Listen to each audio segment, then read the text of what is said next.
Hey everyone, it's Thursday and it's our last day to practice our skill for reading, compare and contrast before you have your test tomorrow, which will be Friday.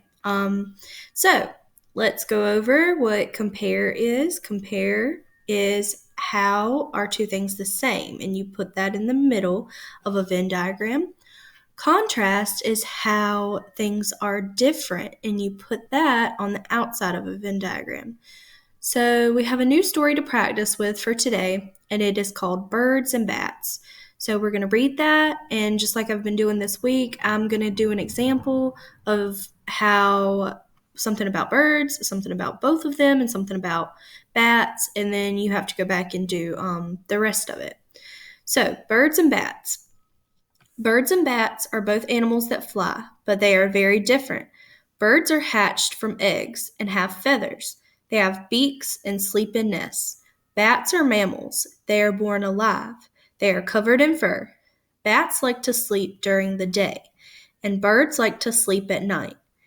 Bats do not have beaks. They have mouths with very sharp teeth for eating bugs, fruit, and other animals. Birds also eat bugs, but they do not have teeth.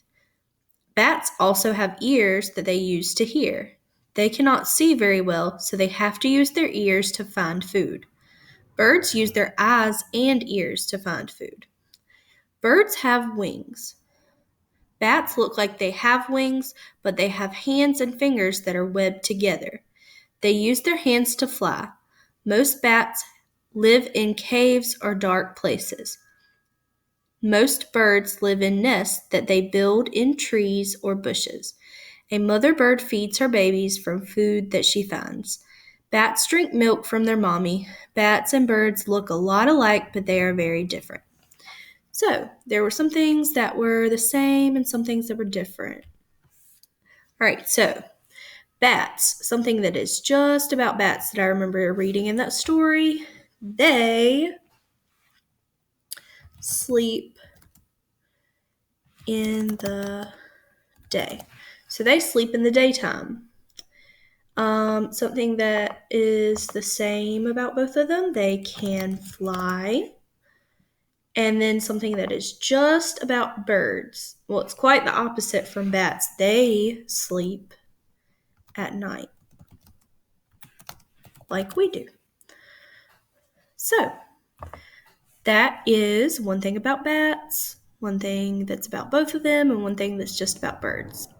So, now that I've done my example, you should be ready to do yours. Remember to comment if you have any questions. I know that this video was short and simple, but I think that you guys are going to be able to do really well with this because, like I said before, we have worked with Venn diagrams before and compare and contrast. So this is just more practice to get even better at it. And you have your test tomorrow on Friday. So remember, comment if you have any questions.